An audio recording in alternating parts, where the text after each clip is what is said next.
Hey guys, this is Rich Klein with the Diamond Law Group. Today we're going to be going over the new property condition disclosure laws that are coming into effect March of 2024. In order to discuss how things are changing for the future, we're going to go back in time to before there was the property condition disclosure. That was back in the year 2000. And in the year 2000, the New York State Bar Association Real Estate Division came up with a new contract, which is the same contract that we use today. And within that contract, there's a couple of important provisions to go over in order to have some context as to how this affects the new laws that are coming out soon. So the first provision that we're going to go over is 11C within the contract, and it's the highlighted portion there. And this paragraph basically states that once the parties have closed, that is it. The transaction is over. There's no liability for the seller after the fact. Then we're going to scroll down to paragraph 12 here. And the basic summary for this paragraph states that the purchaser is accepting the property in its as-is condition, less normal wear and tear from the date of the contract through the date of closing or possession, whichever is later.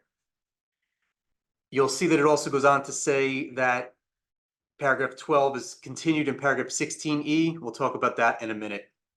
Part of the problem with the existing language in paragraph 12 is that as-is language is very ambiguous. What I mean by that is sellers traditionally, obviously have lived in the house for a very long time, and they claim everything is sold as is. However, the contract goes by the expression caveat emptor, which means that let the buyer beware. So the seller has zero obligation to explain anything to the buyer whatsoever.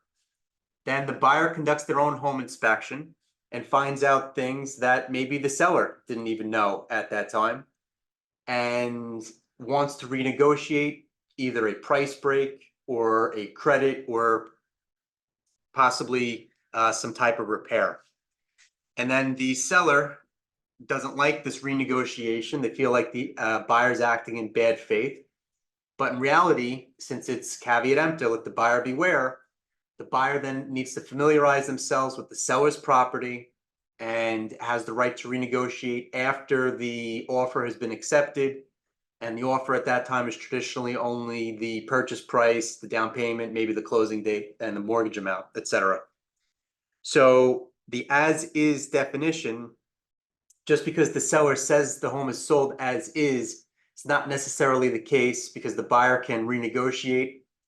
Further, the seller has to maintain the property. They can't just let the property fall in disrepair and throw their hands up at the walkthrough and say, well, it's sold as is, so I don't have to do anything. It's not what the contract says. Contract states the buyer is proceeding with the property as is at the time of the contract signing, less normal wear and tear through the date of closing or possession, whichever is later. And then possibly what ends up happening is the seller has a painting, and let's say there's a hole holding up the painting, and the buyer walks in and they see the hole in the wall, and then they claim it's new, even though they've only been to the house a handful of times. And then the seller says, I've lived in the house for 50 years, and this hole has always been holding this painting up. And then we sit at the closing and we fight about a hole in the wall, depending whether or not it's as is. So the as is language currently in the existing contract is ambiguous. Then we're going to scroll down, as we said before, in paragraph 16E, we continue this conversation. And guys, this is just the boilerplate contract. You could literally Google New York State 1 to 4 family home, and this is the contract that you're going to find online. So in paragraph 16E, continuing the as-is sentiment into this paragraph, states that the plumbing, and I'm summarizing here, the heating, air conditioning, electric, mechanical systems, as well as the equipment and machinery are all supposed to be in working order, as are the appliances that are included with the sale, And then attorneys will typically add in roof and or basement free of leaks as well. So this paragraph is also ambiguous because of the definition of working order. So if every light bulb in the house is working and the seller has one bulb that's out, to them, that's the way, when the buyer made their offer, that bulb has always been out. And then the buyer walks in and they say that the electric's not working because the bulb in that one particular outlet is out. So, who wins that discussion? It's as is, but the electric's in working order. We don't know what the definition is of working order. Technically, the light's not there, but the rest of it works. Is that in working order? It's subject to the reasonableness of the parties. Then you also get into issues with, let's say, systems that are not named here, such as sprinklers and pools. And, is a pool or a sprinkler considered to be plumbing or electrical or mechanical or equipment or machinery? Possibly. And, right now, with the existing contract, you get into issues of whether or not something's in working order and whether or not it was as is in the same condition it was when the buyer made their offer. And this causes a lot of confusion. So what the government decided to do, again, this is the contract that was drafted in 2000. What the government decided to do then was create a document that the sellers must complete and that the buyers must review before they sign the contract. And if the seller chooses not to have the buyer, not to complete this document, the penalty for that is $500. And part of the problem is the penalty almost becomes the law after a while because nobody is filling out this document. And the New York State Bar Association quickly realizes this and comes out with what they refer to as an advisory opinion. And the advisory opinion states that if you, as an attorney, allow your client to complete the property condition disclosure, then you're basically almost committing malpractice because it leaves the seller open for so much liability possibly in the future. So again, the law states that you must complete the document. The penalty, when it was first originated, was that it was $500 if you do not complete it, and that's stated right here. Okay, that is $500 penalty if you do not complete this document. So in over 20 years of practice, I've only had one single property condition disclosure statement filled out by the seller and handed to my client, the buyer. And it's not necessarily the norm, though come March of 2024, it's going to be. Before we begin going over the actual disclosure itself, just wanted to go over a couple of quick points here. The first is that certain properties are exempt from having to fill out this document, namely new construction or co-ops, condos, certain trusts, estates, foreclosures. Again, I'll read the list again, but these are all properties that are exempt from having to fill out the form. And that's new construction, co-ops, condos, certain types of trusts, estates, foreclosures, certain type of homeowners associations are also exempt, okay? Now, when completing this document, and this is the old form, the new form isn't out when I'm filming this in late December of 23. The new form is not out yet. And there are certain instructions to the seller, okay? The first instruction is answer all questions based upon your actual knowledge. All right, guys, it says actual knowledge. It doesn't say what you should have known, doesn't say what you could have known, doesn't say what you would have known. It says what you actually know, okay? So you either actually know something or you don't. That's how this goes, all right?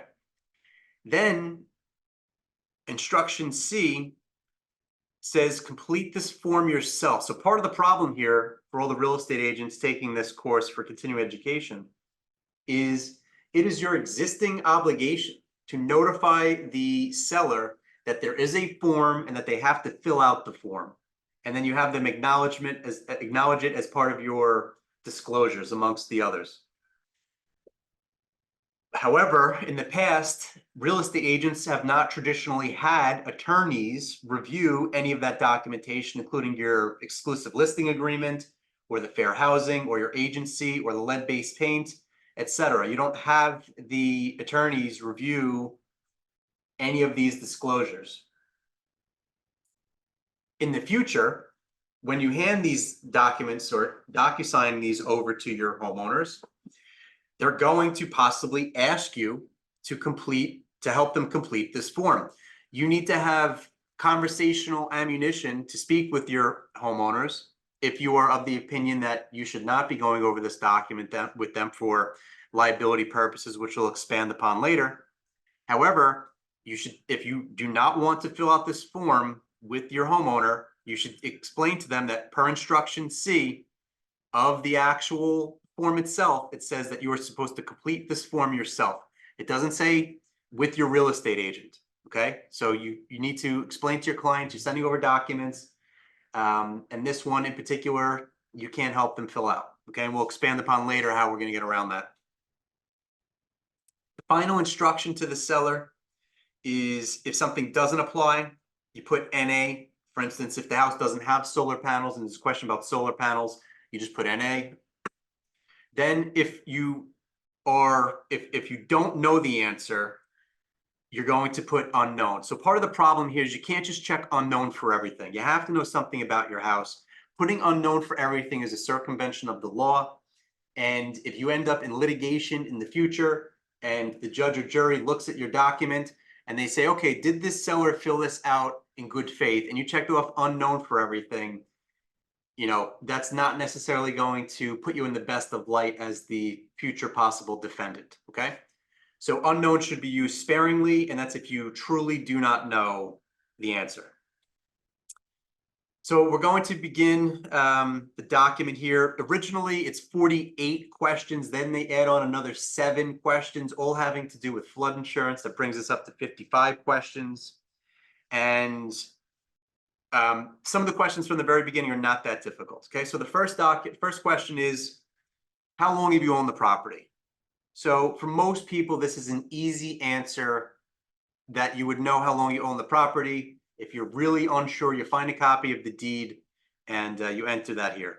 Okay, the deed should really be something that you obtain a copy of anyway, just due to the vesting, to make sure the names match, make sure you have all the sellers actually signing your document and or the contract, the eventual contract. But question 1's pretty easy so far, and that's how long have you owned the property? Question 2, for the most part, people are going to answer this question exactly the same. And they're not really talking about, well, you know, I bought the property July 3rd and I didn't get the keys till July 5th. That's not what they're talking about here. They're basically saying if you rented the property before you purchased it. In other words, how long have you had any knowledge of this property in order to be able to answer these questions? Okay. Question 3 is what is the age of the structure? So for the most part, you'll obtain a copy of the certificate of occupancy and you'll attach that here. I'll expand upon the COs later, but for our purposes, the age of the structure is something that listings have to have anyway. And we haven't really gotten to any earth-shattering questions here so far. Then we're going to get to question 4, and I'm summarizing these. Does anyone else besides you have a lease? In other words, is there a tenancy, right? So if there is a tenant, even if it's illegal, you're going to be delineating that here. You're going to specify that here, because ultimately the intent of this form is for the buyer to review it before they sign the contract.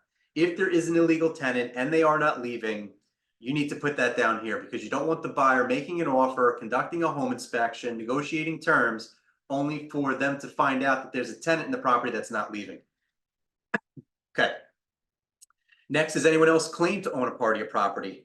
I mean, guys, if somebody else claims a part of the property and we're only finding this out when we get the title report 30 to 60, 90 days in, that's not good. This should be disclosed upfront, and disclosing that here is the best way for the buyer to enter into the transaction knowingly and for the seller to fix any of their issues prior to.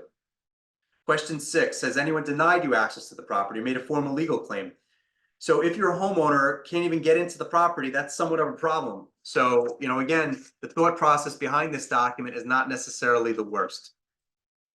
Okay, I didn't mention this at the beginning, but it's 6 pages. The last page is a signature page, and we already are past page 1.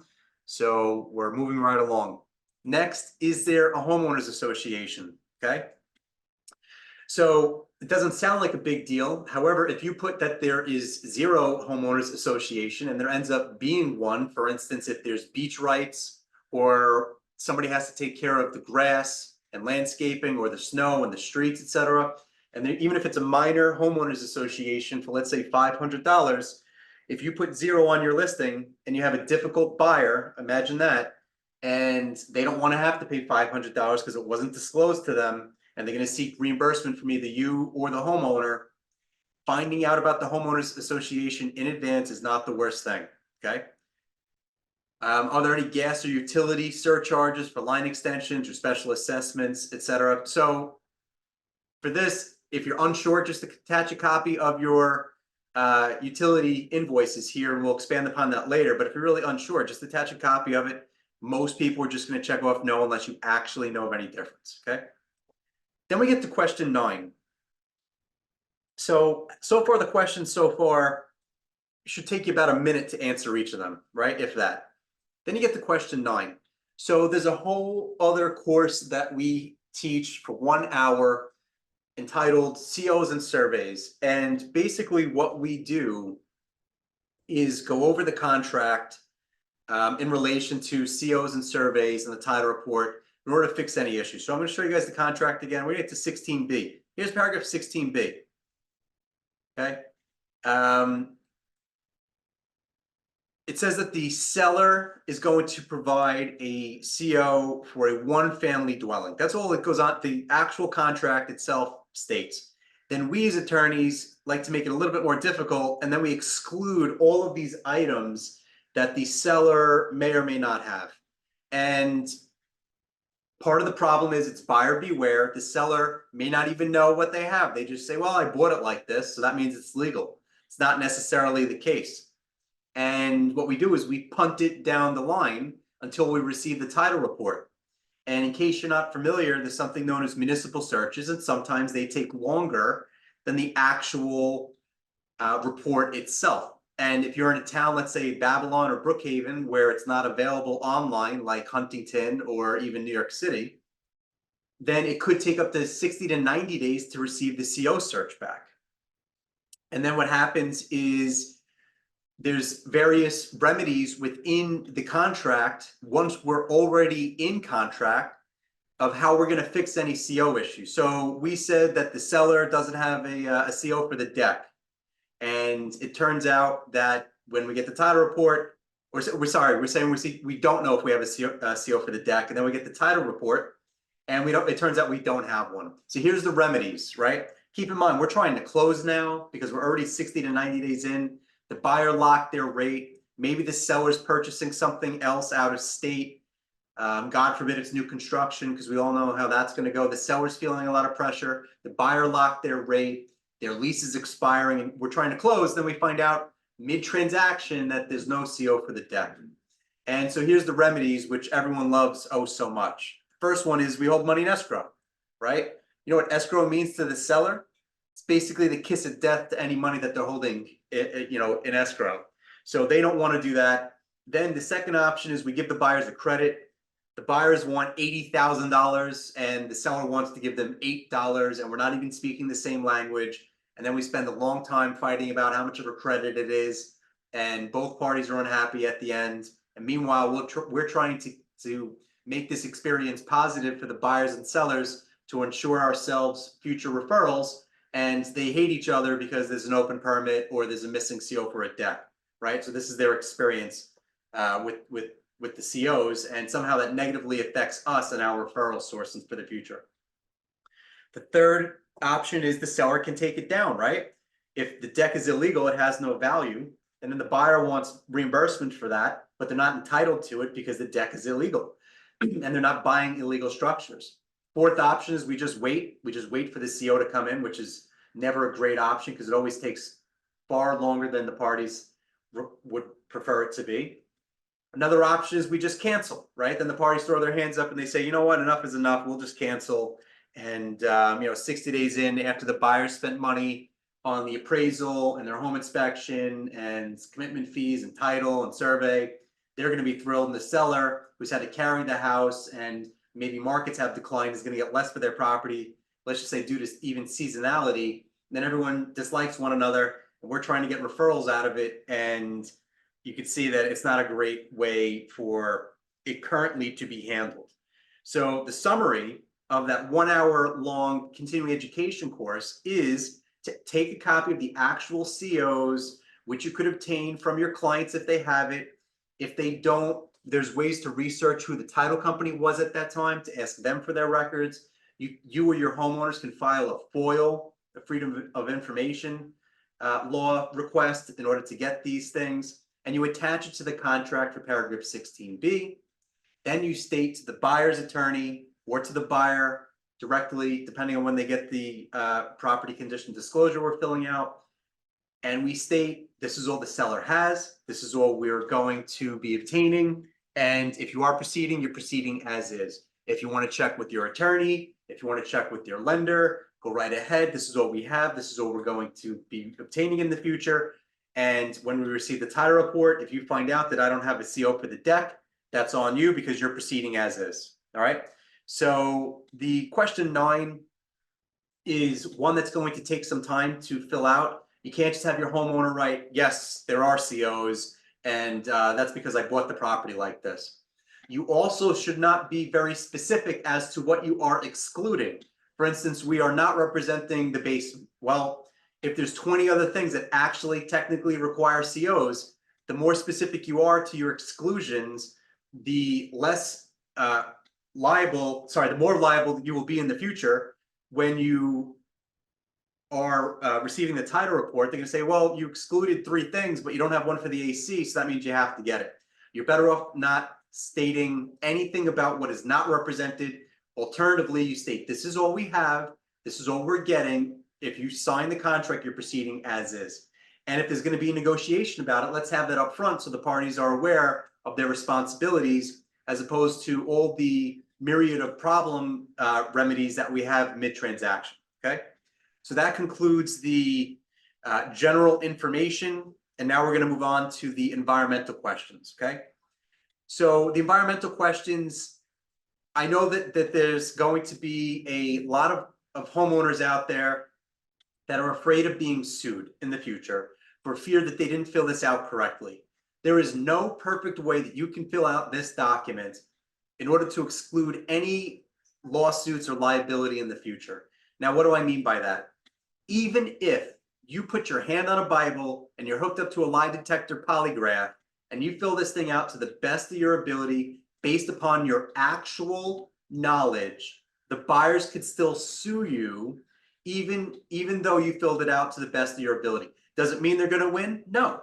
Does it mean that you're possibly going to have to settle? Maybe. Does it mean that the buyer is definitely going to win? Absolutely not. When we're going over this with our clients, the only thing that you can really control is filling it out to the best of your actual knowledge. If the buyer is going to sue in the future, it's going to be what it's going to be. You're going to have to deal with it. It's going to take time, money, and aggravation out of your day. But there's no guarantees by filling this out that they're not going to sue. You just have to fill it out to the best of your ability. So that way a future judge or jury would review this and say, did the seller actually know about any of the problems? Okay, so my recommendation as a counselor at law is to fill this out based upon your actual personal knowledge. Okay, so let's go through it. First question, are you located in a designated floodplain? So they expand upon this question quite extensively by adding 7 other questions, which we'll go over at the very end. But if you are in a floodplain, that should be disclosed to the buyer up front, and maybe attach a copy of your flood insurance so they could find out all that information, as well as, maybe you could look it up on a FEMA map to see, what particular flood zone you're in if it's not clearly indicated. Question 11, are you located in a designated wetland? Most people are probably writing no. Are you in an agricultural district? Most people are probably writing no as well. I'd like to think that if you knew that you were, you would indicate that accordingly, right? Same thing for 13. Has the property ever been the site of a landfill, right? Most people are going to check no for that. Then you could get to question 14. So question 14 is a little bit of a tricky one.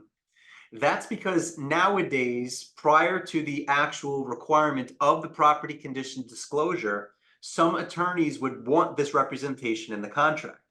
And I'm pretty easygoing when it comes to contract negotiations, as long as it's not a material change. If it's something inconsequential, like the negotiation of a theoretical non-working appliance, that we're not going to take days to figure this out, because it's hypothetical and it's not really material to the transaction. However, there's one representation that really should not be in the existing contract, and that has to deal with oil tanks. That's because it's included with the property condition disclosure statement. And because if you give the $500, you don't have to answer any questions.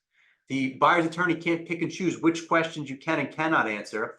It's if you're giving $500, you don't have to answer any of these questions.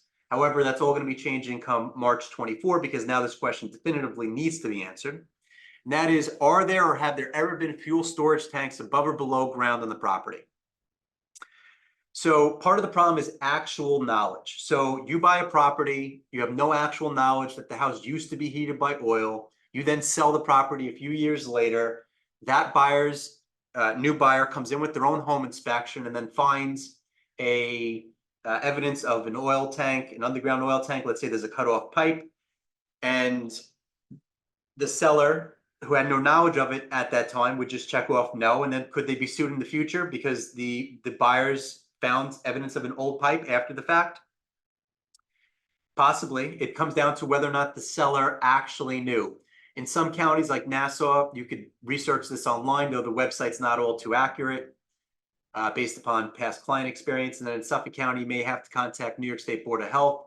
If you feel as though you know about an oil tank, but you don't have any other information, it's up to the seller how badly they feel the buyers are going to react to this news.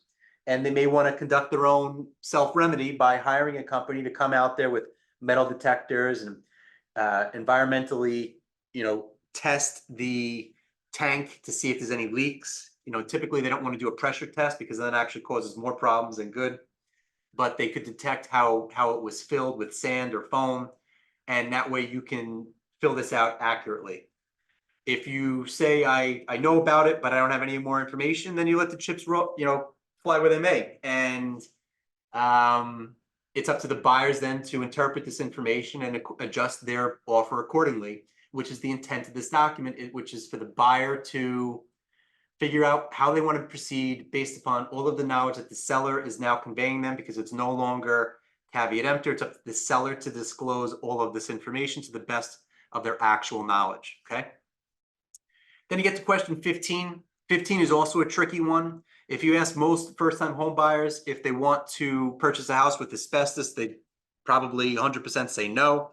However, most houses have probably contained some type of asbestos, because it was used in a lot of different products, from siding to insulation to even floors.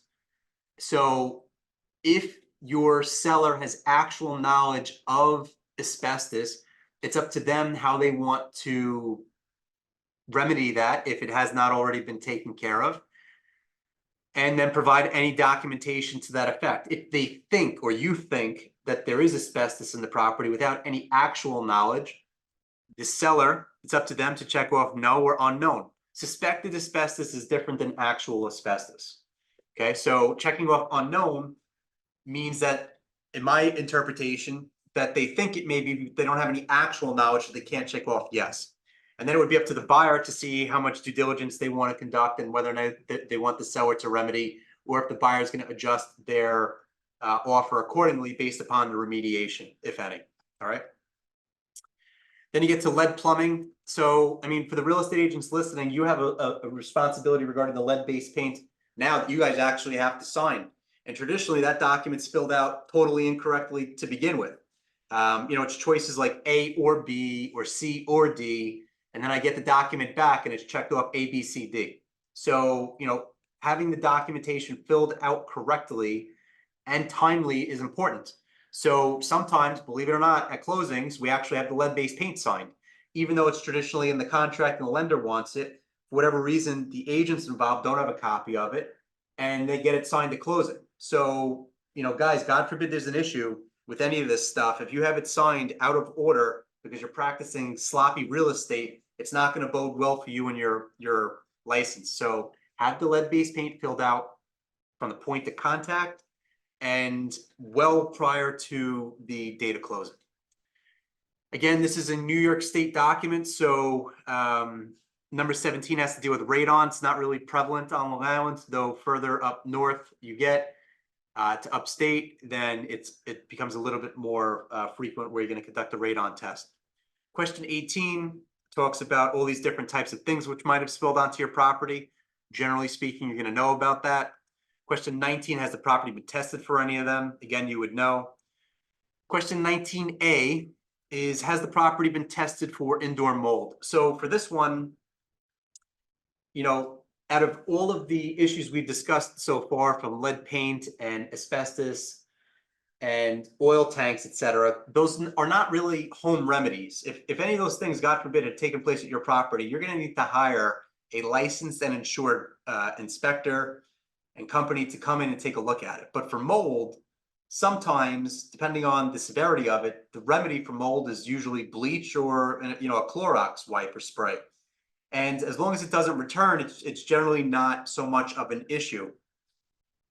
If there was an undetected leak in your attic and you hadn't been up there in years, and the buyer's inspector points it out, then yeah, you're going to have to potentially remediate it and acknowledge it on this document. Okay. So now we're going to get to structural. So for the structural issues, right now, the question is there any rot or water damage to the structure or structures? So for me as an attorney guiding clients on this, it's a two-part question. One is, does it actually exist? The second way is, did anything exist in the past and what did I do to fix it? So for me, speaking with my clients, if there was a leak 5 years ago and they fixed it, I would specify what that is and what you did to fix it, because the thought process is, God forbid you put no, because there's no existing rot or water damage existing today. And then many years later, the buyers want to sue for something known as willful misrepresentation. So there's a cause of action, a civil cause of action known as willful misrepresentation, which has a very lengthy statute of limitations, up to 7 years, that, God forbid, many years later, this buyer walks into whatever area that there was water leaks or rot, and they see, let's say that there's new carpentry there from your fix, and now it's leaking again, as leaks happen, to do in the future. And then they're going to sue the homeowner because they checked off no, that there was no water or rot damage. And then the judge or jury looks at this and says, but there was. It was, 5 years before the buyer purchased. And, you should have disclosed that to the buyer, so that way they could have taken that into consideration when they made their offer.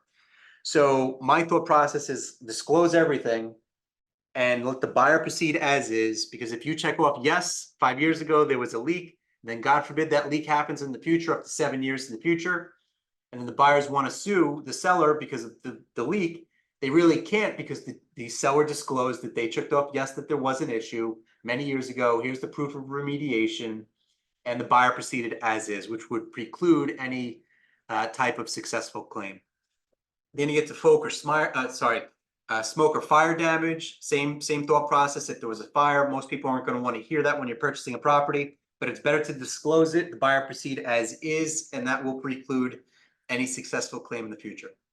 Then you get to termites. This one should come with a pre-check yes, because every single house on Long Island most likely either has had, currently has, or will have termites or other wood-boring pest inspection issues. And I like to think most people have some type of warranty. You would just attach that to this document. And then, has the property been tested? It's basically the same thing as 22. Then you get to 24, and this is everything having to do with the roof. What type is it? Are there any material defects? How old it is? Is there any transferable warranty? So, guys, if you're buying a house, this is something that most buyers would want to know and that most sellers wouldn't necessarily have the information on, but they would have to conduct some research, attach it to the document, and then the buyer can proceed, okay? 35 is the last structural, talks about the systems such as the footings, beams, girders, lintels, columns, and partitions. And again, this is based upon your actual knowledge or any type of issue that had existed that you have remedied already, okay? Then we get into the mechanical systems and services. What type of water? It's well water. It's primarily for the Hamptons if it's private or municipal. Has the water been quality or flow been tested? Then you get to questions about the sewage system, if it's public, private, septic, cesspool. If it was, how old it is, the date it was last pumped, the frequency of pumping, any material defects. Who is your electric service provider? This is just going to attach the your electrical invoice, monthly invoice. What are the amps? You can probably find that out by going over to your circuit breaker, which is the next question. Or is it fuses? Are there private or public poles? Are there any material defects? You get to 30. Talks about flooding, drainage, or grading problems that result in standing water on the property. And then 31 is kind of similar about basement seepage that results in standing water. So for 31, let's just say there was an issue due to torrential downpour. It happened one time 10 years ago, hasn't happened since. You put in a French drain or sump pump, and you put in some type of epoxy to seal whatever, let's say, cracks may have existed outside. And for whatever reason, you look at this and you're the homeowner and you check off no, because right now it hasn't leaked in 10 years. Then let's say up to 7 years for willful misrepresentation, the basement then starts leaking. When they start digging around, they see evidence of old remediation, and then they're going to sue you because you checked off no. So this again circles back to, if you've done something in the past to fix any of these issues, you have to disclose it, because if it happens again, they're going to say that you checked off no, this wasn't an issue, but in the past it was for you, okay? Then that brings us to the rapid fire 15 questions, 32 through 47. And there's major issues with this section. The first of which is material defect. Are there any known material defects? So in case you're not familiar, a material defect is something that is wrong with whatever it is we are discussing that may not be readily identifiable and goes against whatever its intended purpose was.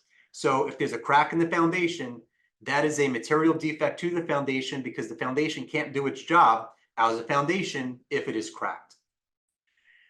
So part of the problem that you folks as real estate agents have is, once you know of a material defect, you have to disclose that to any buyer. So here's a quick fact pattern to make sure you guys understand that. So you have a buyer that comes in, it's your, let's say it's your listing, and there's no other agent involved. They're paying 30% above asking. The first day it was listed. It's all cash, they have nothing to sell, and they don't care about anything having to do with title. You say, wow, this is a great offer. And what's the problem? They conduct a home inspection and they find a crack in the foundation, which scares them away, and they're no longer proceeding. You then contact your backup buyer, who knows that they're a backup buyer, and they say, oh, thank you, real estate agent, for giving us a call, but if you don't mind my asking, why did the first buyer back out? Your answer must be because of the crack in the foundation, which is a material defect. Your homeowners may not like that, but that is your ethical obligation, that you must disclose all known material defects, okay? So part of the problem is going to be with this sheet is that once you have a copy of it, even if you haven't read it, let's say it's emailed to you, you're going to have constructive notice of material defects, which needs to be disclosed to the buyer. It's not necessarily the biggest of deals because this document's going to be given to the buyers anyway, but material defects take on a different role because it's not just something that you personally know that now you must disclose. Now, once you have the document, it's part of your knowledge base, right? So let's go through all the questions. Plumbing system, okay, so it's pretty ambiguous as to what a plumbing issue could be, material defect. Security system, it's not gonna be an issue for most people, I suppose. Same thing with the carbon monoxide and smoke detectors. If there's an issue, most people would fix them to begin with. Fire sprinkler system, most people don't have that in their house, I think. Sump pumps, the same thing. If you have it, great. If you don't, not an issue. You can put NA.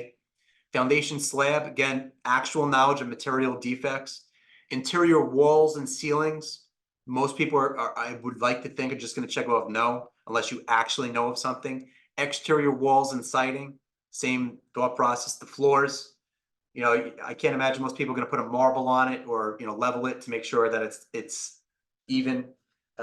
You know, floor material defect, I would imagine, is if you put a carpet over a hole that you fall into the second floor, that's a material defect, right? Chimneys and fireplaces, most chimneys need to be repointed. It's just something that's commonly an issue amongst them. And, you know, if you have actual knowledge of an issue with your chimney, you're disclosing it here. Same thing with your patio deck, driveway, air conditioning, heating system, and your hot water heater. Basically anything that makes the house work, you're going to have an obligation to write down any material defects here, okay? Then that brings us to the last question of the original form that says the property is located in the following school district. So this sounds easy. However, you could really screw it up if you don't know what you're doing. For instance, where our main office is in Massapequa, there's probably 5 or 6 elementary schools that are considered to be Massapequa School District. However, there's other school districts such as Amityville, Plain Edge, there's some aspects of or areas of Levittown or Seaford and Farmingdale that are also part of Massapequa zip code 11758.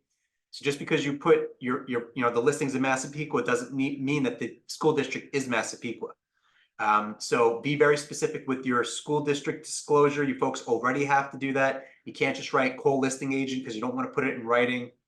The easiest thing for your homeowners to do is take a copy of their school taxes and just attach it to the document, okay? And then it says the buyer is encouraged to check public records. It's nice. And then the seller is going to use this information, this area over here, as well as adding additional pages as necessary. Then the seller is actually going to sign this. It also goes on to say that the seller has to correct this document. Once provided, they're going to provide a revised document. So let's just say, and we're going to discuss this in a minute, let's just say that seller does not conduct their own home inspection and the buyer traditionally conducts their own, and they send the entire report over to the buyer, to the homeowner, and the homeowner looks at everything, becomes familiar with these things, and now is aware of all these material defects. It is then their obligation as the seller to then modify this document and send the revised version over to the buyer or their agent or their attorney, okay? I'll expand upon that in a minute. Then there's this buyer's acknowledgement here. That's not a warranty, and that they should conduct their own inspections, and that they've received this document, and that they actually understand everything contained therein. All right. Then what ends up happening is in March of 2023, the Senate gets together, New York State Senate, that is, gets together, and they are amending and repealing different portions of the property condition disclosure. So they, first of all, they've stricken that there's a $500 penalty to be given to the buyer at closing if the seller does not complete the document. So what does that really mean? It means that the seller must, per the law, complete the actual document. So again, we can't force homeowners to complete the document. So what's going to happen if the seller just blanket refuses to do so? Well, that's a circumvention of the law. And if you're on the judge or jury and you see these buyers and they're accusing the seller of having actual knowledge and the seller didn't fill out anything, it may be reasonable for the judge or jury to say, you know what, you didn't fill this document out because you had actual knowledge, and because of that, now you were found guilty of whatever the cause of action is. I'm not saying that that's right.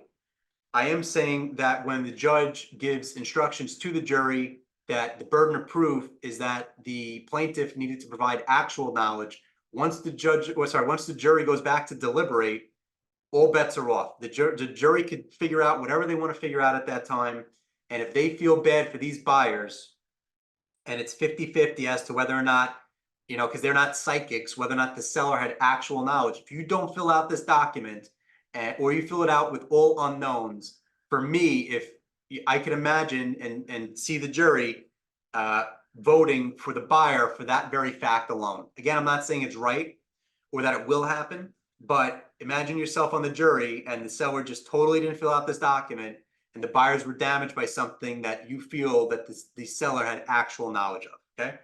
So there's no more $500 penalty. The seller has to fill out this document, and we'll talk about the process of when they'll actually review it in a minute. And then we're gonna get to all these questions in green. It talks about if you're in a FEMA zone. They basically added 7 questions, all having to do with flood zones. How badly you flooded, when did you flood, do you have flood insurance, is it transferable, which flood zone are you in, et cetera, okay? So again, these are the 7 new questions. So from a procedural standpoint, let's talk about when the seller should fill out this new property condition disclosure form first, okay? So the law states that the buyer needs to review it before they sign the contract. So our choice on our timeline is from when the seller, you take the listing with them, all the way up until the buyer signs. Some agents are of the opinion, let's just send it to them with the contract and let the attorneys deal with it. So then what's going to happen in that instance is the buyer conducts their own home inspection, you negotiate repairs, credits, or price breaks. And then the attorneys send out this property condition disclosure, and there's new issues in there, and then we need to renegotiate again. Except now you have potentially difficult attorneys involved negotiating something about your listing. So for me, that's not necessarily the best idea. Other choices, again, your own corporate counsel will provide your guidance on this if they have not already, and I'm sure it'll be revised once we see how this all plays out, is that you potentially upload it to your listing, right? Let the buyers take a look at it from the very beginning. Some agents are afraid of this because the buyers won't come in or the offers will be significantly lower. But in reality, any buyer that's going to be spooked by this anyway wasn't a real buyer to begin with. And it gives the buyer the opportunity to review everything in advance, which is the intent of this document. Keeping in mind, guys, this is how the rest of, a lot of the other parts of the country negotiate real estate. And I realize that, the rest of the country is not New Yorkers. I totally get it. But at the same time, this is not a brand new idea specific to Long Island real estate or New York real estate. Other parts of the country handle it in this manner, okay? Another option is if you don't want to put it up on your listing on MLS, maybe potentially at your open house, right? You have a stack of these documents there for the buyers to review. That way, when they make an offer, they take everything into consideration, and the seller can then take their, whether or not they're going to accept an offer based upon that, the disclosure from the onset. So one suggestion that I would make to my potential clients, homeowners in the future, is rather than disclose this to the best of your knowledge, then have the buyer conduct their own home inspection that raises new issues. Then you need to modify your disclosure at that point after you originally negotiate, because you're negotiating based upon the property condition disclosure, then you're negotiating on the buyer's inspection. Rather than have this dual negotiation, for me, my suggestion to homeowners will be have your own homeowners conduct a home inspection for themselves, a pre-inspection. So that way they could familiarize themselves with the property. They could also then fix anything that's wrong with the property. So if the outlets aren't grounded and the homeowner feels as though every buyer is going to want to come in and ask for the outlets to be grounded, they fix them. And then they have the home inspector back. They probably have to pay a couple bucks to do so. And then they fix everything. That way you can fill out the disclosure to the best of your actual knowledge.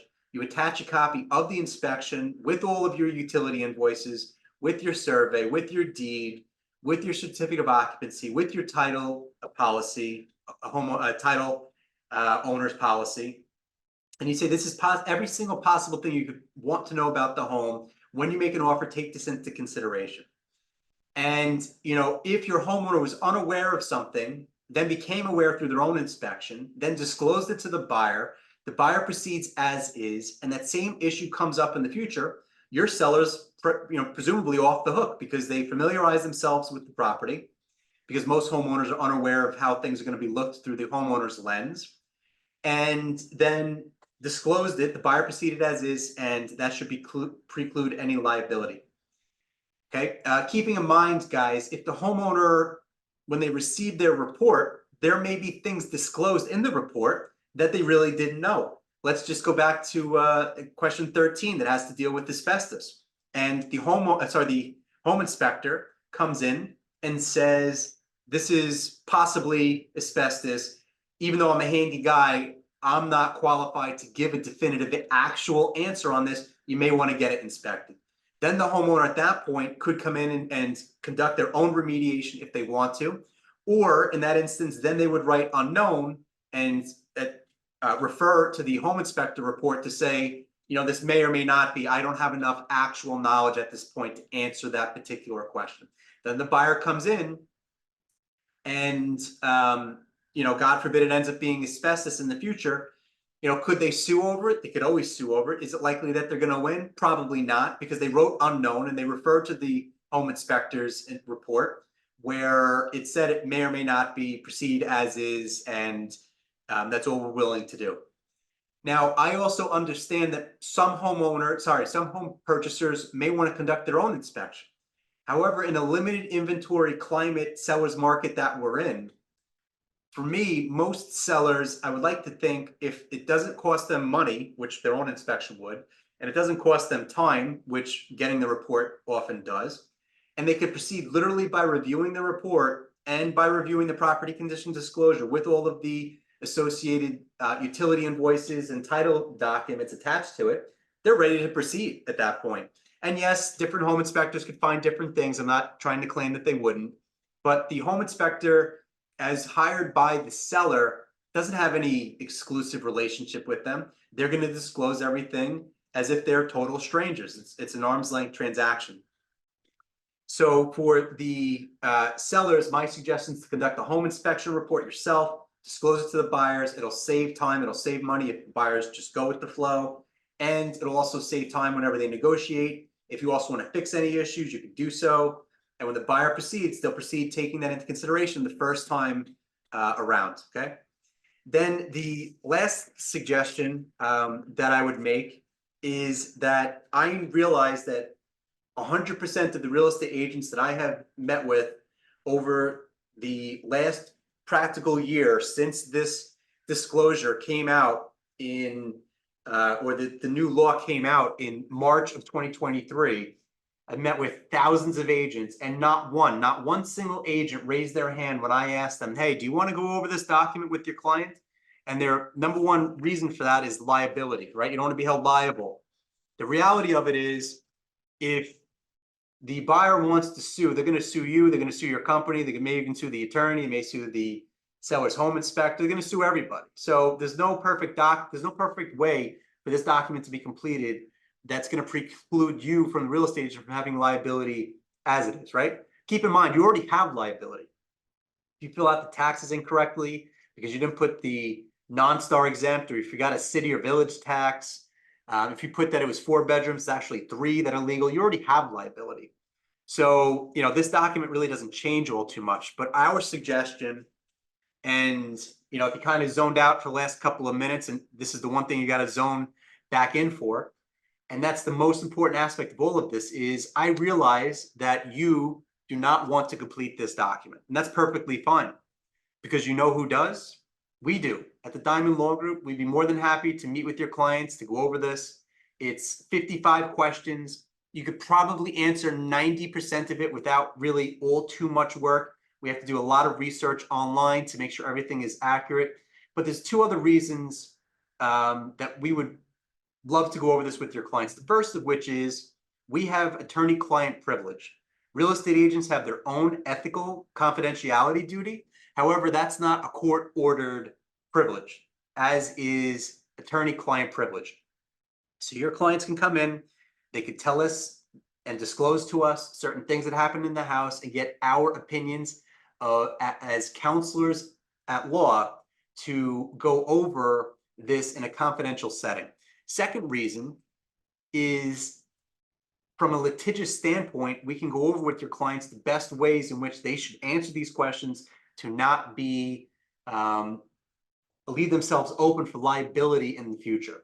So with a litigious standpoint and mindset, we can go over how to answer the questions in a confidential setting in order to make sure that this is done correctly to the extent possible. Now, the other question is, well, when should we refer clients over to you, Rich? When's the best time to refer them to the Diamond Law Group? And the answer to that question is immediately. The reason being, even if it takes your clients a minute to fill this thing out, they're still looking at an hour. And if they procrastinate and take a long time to do so, for instance, you take the listing, buyer makes an offer, they accept the offer, they do a home inspection. I now, as a seller's attorney, need to send out the contract, but I don't have the property condition disclosure. So how long is your client either going to take to fill this out? It's either going to take the appropriate amount of time, which may be a day or a week or two, or they're going to fill it out in 15 minutes, which could hold themselves open to extensive liability in the future because they feel so much pressure just to get this thing signed, okay? So immediately is the second you have a client that's thinking about listing their home, they should be referred immediately to start going over this document. The other problem with this is that, God forbid, you have an attorney representing the seller who's not a real estate attorney, right? So in the state of New York, we're not allowed to call ourselves specialists. We have to say that our practice is limited to real estate. However, if you have an attorney out there who's never practiced real estate or doesn't do so as frequently as we do, and all they do is sue, how long do you think that this document's going to take for them to fill out with the seller? And then, God forbid, you have a like-minded attorney who's adversarial on the buyer's side. All they're going to do is sit here and fight about this document. In the meantime, you know, our client's experience is how we get our future referrals. And you're going to have sellers that are unhappy with how long things are taking, and buyers who are thinking the seller's having second thoughts. They want them to cancel the open house. And now the seller's not, because the buyer hasn't signed, but they haven't signed because they haven't completed the document. So there's a lot of potential for there to be a lot of stress over this document, most of which could be avoided if it was just simply filled out from the very beginning, right?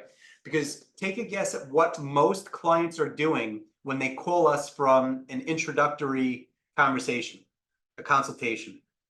They're calling us from the home inspection, which is entirely too late, because by then, all they want to know is my fee.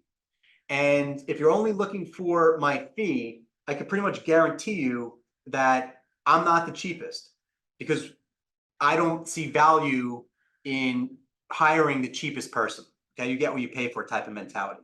If they want to have a calm, cool, and collected conversation about the services that we offer, not necessarily under such pressure to just give a name based upon whoever's available at that particular moment in time, the time to do so is from the beginning for buyers and sellers. It's not once you're at the home inspection that you tell them they need an attorney and they just find out whoever's available. It's not the best method in which to select an attorney, okay?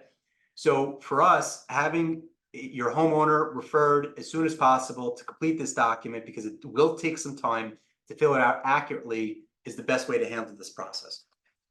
Last thing I wanted to say is, right now, most buyers are not aware of this form, but all it takes is for them to receive this form on one listing, and then they're not going to be making offers until they review this form, okay? So part of the problem is going to be this law comes into effect March 20th of 2024. And for anyone who's listening to this continuing education course prior to then, the problem is going to be, what happens if you take the listing February 1st and your days on market's 2 months, and your buyer is going to sign the contract March 21st, and then the parties are in contract March 21st. Well, they are now in out of compliance with the law, because the law states that if you sign a contract on or before on or after March 20th of 2024, you need to review the document. So if you're taking listings to begin 2024, this really should be completed as soon as possible. You can't just wait until March 1st to start completing this document and putting it on the market, because if the way things are in the marketplace nowadays, it could sell very quickly. And if your homeowner doesn't have the document completed, or they want to conduct their own home inspection before, and you have this thing listed and you have the offers coming in, the buyers are going to get very frustrated and wonder why they can't sign the contract or conduct their own home inspection, or, you know, potentially review this document beforehand, especially if they're aware of it. So really, if you're hearing this and taking this continuing education, the best time to start having your homeowners start completing the document is now, literally now, and not waiting until the further you get into 2024, because by then it'll be too late for them to start completing this and consulting with an attorney such as ours in order to review the document. So I hope you found this to be helpful. Our contact information will be stated at the bottom of this YouTube video. If you have any questions whatsoever, the email address that we have set up for this particular service within the firm is disclosure@diamondlawgroup.com. And my personal cell phone is 516-770-7720 if you ever need any assistance. Appreciate your time, guys, and enjoy the rest of your day. Take care.